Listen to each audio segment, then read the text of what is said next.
It's no secret that simple blunders happen. This is one of the most frustrating reasons amateurs lose, when the position is better or even won, and then a move is made, after which the position immediately becomes lost.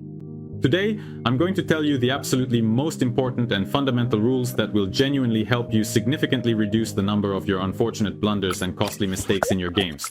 Let's go. The very first and most crucial rule, which is often overlooked, is to always diligently double-check your initial ideas and proposed moves before committing to them. Double-check your lines, double-check what you want to do. Here's an immediate example from the 2022 Chess Olympiad. The game was between Gukesh and Abdusattorov. Gukesh is playing white, and his team needs a win. And for them to win, it's enough for him to draw this game. But the position here is actually complicated.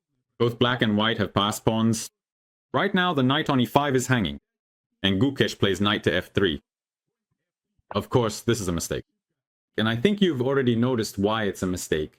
Because after queen to b7, white loses the game due to a simple double attack on the king and the knight.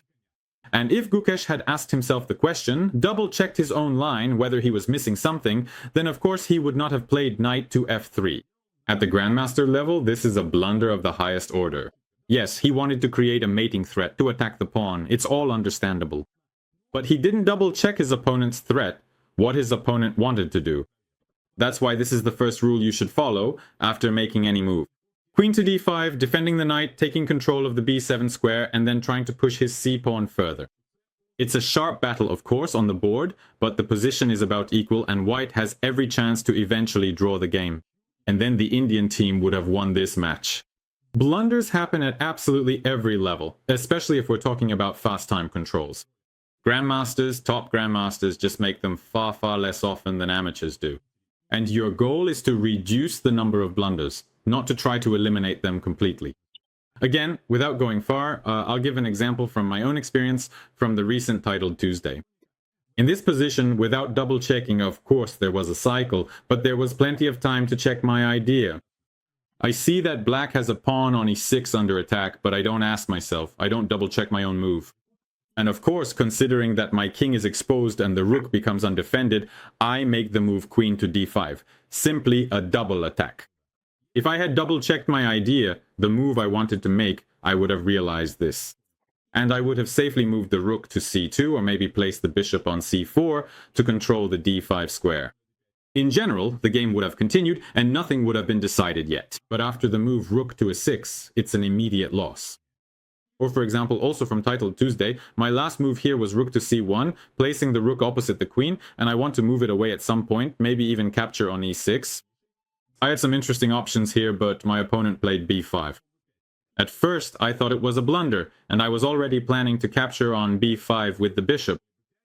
The idea in my mind was that you can't take the rook because of the pin, and if you take with the pawn, you lose the queen. I thought that after capturing with the queen, rook to c8, his rook would be left unprotected. And at that moment, I paused several times, asked myself, double-checked, and of course realized that bishop to b5 couldn't be played, so I simply went bishop to e6. Here, queen to c1 isn't dangerous because there's an intermediate check. On the h5 square, and after knight to g6, you can capture on c8 and get the position. A completely normal one. Or here's another interesting example from Titled Tuesday. Related to double-checking, in this game as white, I captured my opponent's knight on d5, he took the knight on d5, and I played queen to d1. Initially, I had this idea, which I didn't double-check. I wanted to pin the pawn on d5. I thought that you couldn't take the pawn because of the bishop on c4, since the opponent loses the queen on d5. And he didn't take it. In fact, he asked himself a question, which brings us to the second rule. The second rule you should keep in mind to reduce the number of your blunders is to ask yourself what your opponent wants. If you start asking yourself these questions, you will significantly reduce the number of mistakes you make in your games. And the opponent, the most important thing is that he asked himself what I wanted, right? Since I pinned the pawn, he can't take my bishop. But he didn't double check the first point. He didn't double check. He didn't check what was happening with his queen. On d7, you're actually protected and he can safely take the bishop. And in the game, he played d4. And instead of easily winning the game, he ended up losing it later on. Also, I'd like to add, without straying too far from the topic, that, of course, one of the most common reasons, which I don't make a rule, is haste. But if you follow and think through these rules that we're discussing, in this video, you simply won't be able to rush because you'll be spending time thinking everything through. If you're playing rapid chess, you need to train yourself to do this because impulsive moves made in literally 2 to 5 seconds. Check your own games. When you make moves that quickly, you're almost certainly missing something. Sometimes blunders can ruin entire chess careers. It's one thing when a blunder happens in some random online game. It's a whole different story when a blunder happens in a world championship match. The game between Chigorin and Steinitz was the penultimate one. White had an extra piece in the game. If Chigorin won this game, he would tie the score and everything would be decided in the final game. But what happened next? The move bishop to b4 followed. We didn't pay attention to what the opponent wanted. And we didn't double check ourselves. The points often work together in combination. That is, the bishop on d6 is now defending the crucial pawn on h2 from the black rooks on the 7th rank. And you just need to be careful. For example, you can take the pawn on b7 with the rook so that nothing is left hanging and everything is protected. We took the rook on b7 there, I don't know. If the rook goes to d5, then there's a knight fork on f4, right? But we're not worried that we have 2 pieces under attack. But instead, the following move was played. Bishop to b4, and he simply gets checkmated in 2 moves.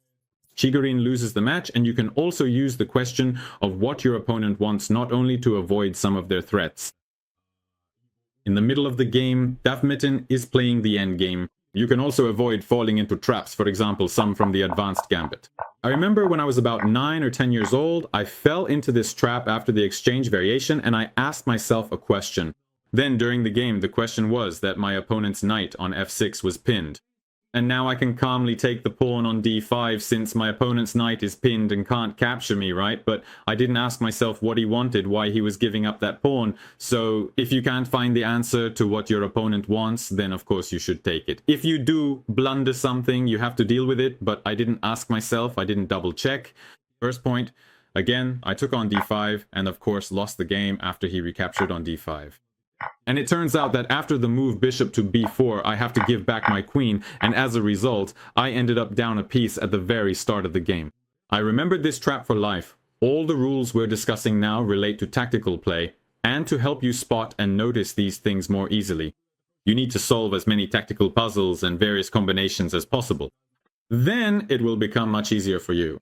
But this doesn't work on every move. It's not always possible to deliver some kind of tactical blow. And your opponent doesn't always create threats that you need to defend against.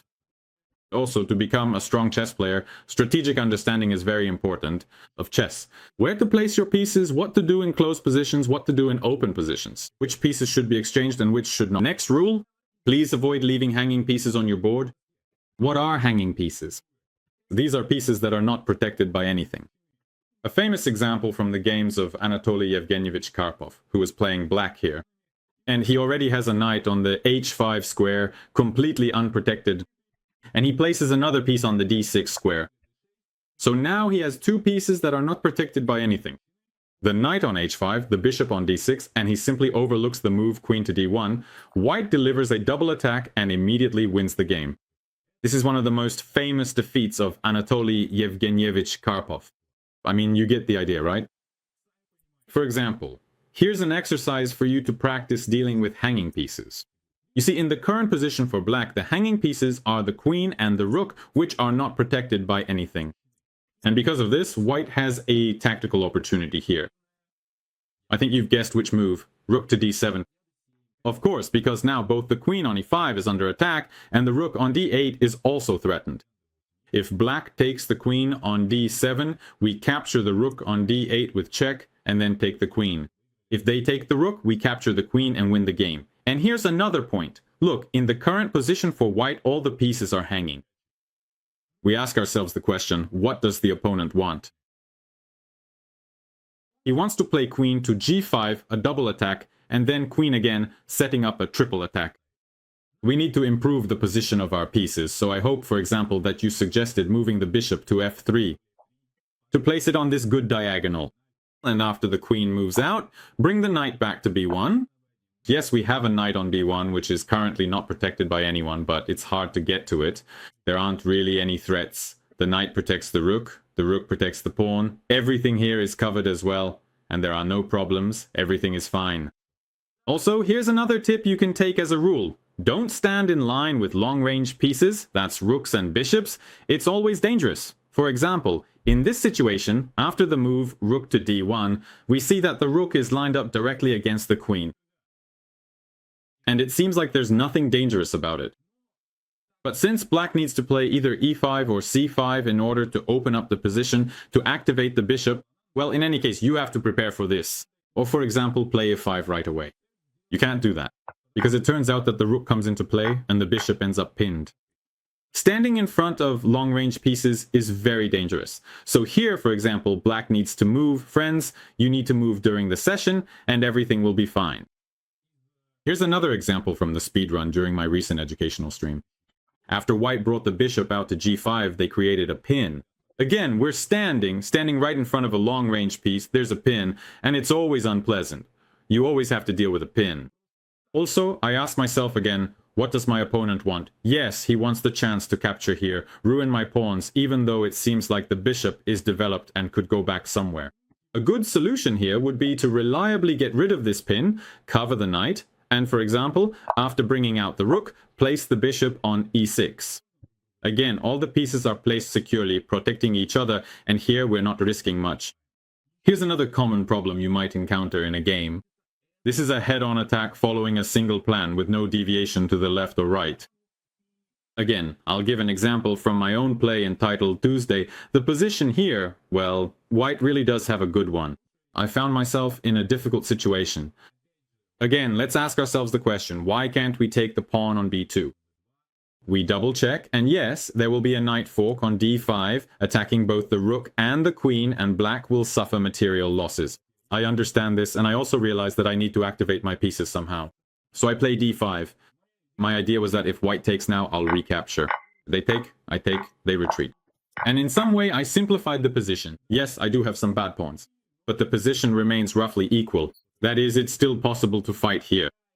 I mapped out this plan in my head, and I continue to follow it. My opponent moved the queen to e3, and I think nothing much has changed in this situation. I want to exchange as many pieces as possible. I make what looks like a calm move, king to g7, not letting the queen get to h6, right? And after the capture, I keep doing the same thing. Yes, I play rook to d5, hoping for further exchanges and to simplify the position. But it's important to understand that the position in chess changes with every move, and you have to keep asking yourself questions and double-checking things again. And here, of course, I should have captured with the pawn. Why is that? Because after the move rook to d5, I overlook a move. Queen to c3. My queen is hanging, it's not protected by anything. And it turns out that now, after the king moves somewhere, my opponent simply takes the rook, my rook on d5. And I end up without a rook, in a losing position. That's all there is to it. So change your plan. If you realize that your opponent is somehow interfering with you, counteracting your moves. And in general, keep asking yourself questions again. Everything can change. If you planned something 5 moves ago, it's not a fact that it will still work after those 5 moves. Ask yourself again. And the last piece of advice I'll give you, of course, friends, is please keep an eye on your king. That is, if there are no defenders around your king and there are some weak spots, this can lead to blunders. For example, here, from the white side, there is an opportunity to take advantage of, first of all, an unprotected piece. And secondly, the absence of pieces on the king side. This is version 4. This kind of double attack, targeting both the rook and the pawn, after which white immediately wins. In this game, for example, if you were playing as black, you should have asked yourself what your opponent wants. Notice that right now you have no defenders. Or play pawn to g6 to block this bishop. Or move the rook to d8 somehow. Remove the rook from... Make the rook protected, offer your opponent a trade, and simply continue playing the game. The king is extremely important. If there are no defenders around him, it can always lead to some kind of blunders. Well, for example, like this rapid attack in the French defense. So I'll just show you an example. Of course, don't pay too much attention to theory here. Don't focus on it. But here, for instance, is a situation where black castles and gets too carried away with pushing pawns on the queen side. And of course, they're completely unaware of the danger on the king side because they have no pieces there. So a typical sacrifice like bishop takes h7, then knight to g5 happens. The queen jumps out to g5, and if the king moves to g8, then to h5. And after that, white checkmates, and if the king goes to g6, white simply castles and the attack continues. With a king like that, survival is impossible. If you try to move the f-pawn somewhere, the pawn on e6 is lost. And of course, here white wins. These are the main guidelines you should follow during the game. Ask yourself questions, keep questioning yourself. Of course, I understand that if you're playing blitz, and especially bullet, these rules won't really help you much. In these cases, these rules aren't particularly useful. But in blitz, you can still train yourself. But if you're playing rapid chess, trust me, based on my extensive experience with many students and the numerous games I've thoroughly reviewed, amateur players frequently make a lot of significant mistakes. And winning opportunities slip by because people play too quickly, without asking themselves these questions, without checking what's actually happening on the board. Even though there are chances to win. So friends, work on yourselves and ask yourselves these questions. I sincerely hope this video was helpful for you. Be sure to share your thoughts in the comments. And also, if you want to study chess individually and level up your skills, let me remind you that you can sign up for lessons with me using the link in the description, submit an application on the website, and I will definitely get in touch with you. See you soon!